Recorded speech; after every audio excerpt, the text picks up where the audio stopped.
দেখছেন smart knowledge YouTube channel. তো বন্ধুরা, আজকে আমরা এই ভিডিওতে আলোচনা করব সুপ্রিম কোর্টের যেটা নির্দেশ। তো সুপ্রিম কোর্টের নির্দেশ কিন্তু রাজ্য সরকার মানছে, এটা আশা করি আমরা সকলেই জানি। তো বন্ধুরা, এই যে মিরর ইমেজ, তো মিরর ইমেজের একটা বিশাল বড় ব্রেকিং আপডেট রয়েছে।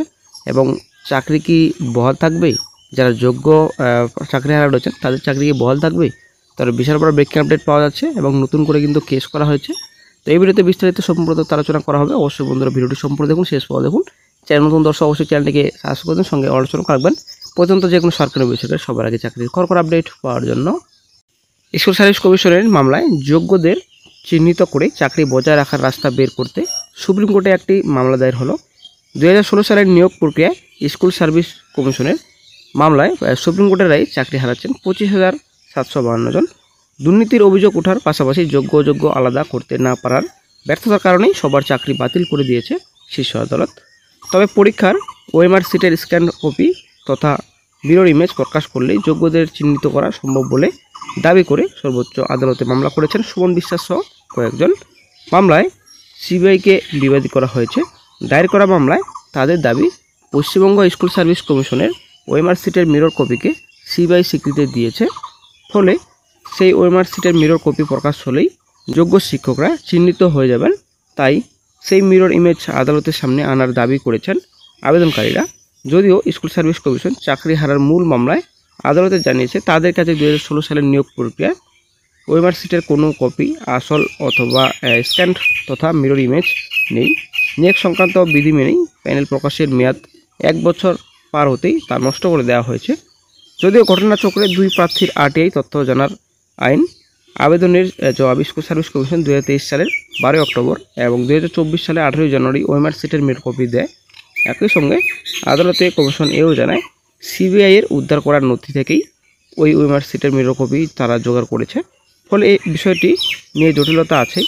কমিশনের দাবি, তারা সিবিআইয়ের উদ্ধার করা হার্ড ডিস্ক থেকে ওএমআর স্ক্যান তথা মিরর ইমেজ জোগাড় করেছে। ফলে সিবিআইয়ের কাছে তার বিস্তারিত রয়েছে বলে চাকরিহারাদের একাংশের দাবি। সেই কারণেই সিবিআইকে নতুন দায়ের হওয়া মামলায় বিবাদী করে ওএমআর সিটের মিরর কপি প্রকাশ্যে আনার আর্জি জানানো হয়েছে। মঙ্গলবার এই মামলা দায়ের করা হয়েছে। এখন দেখার কবে শুনানি হয়।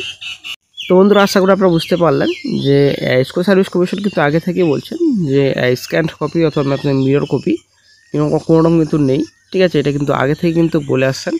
কিন্তু তবুও কিন্তু চাকরিহারারা কেস করে বসে রয়েছেন সুপ্রিম কোর্টে বর্তমানে একটা। তো আসলে একটা বিশাল বড় ব্রেকিং আপডেট।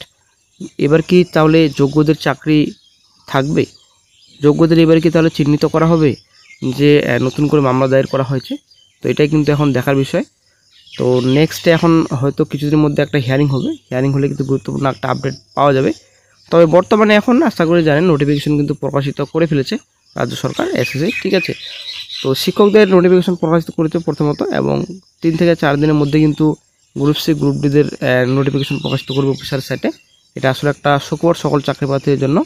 এখানে কিন্তু 2016 সালের যে নিয়োগ প্রক্রিয়া ছিল, চাকরি হারা যারা ক্যান্ডিডেটস রয়েছেন তো অবশ্যই কিন্তু তারা আবেদন করতে পারবেন।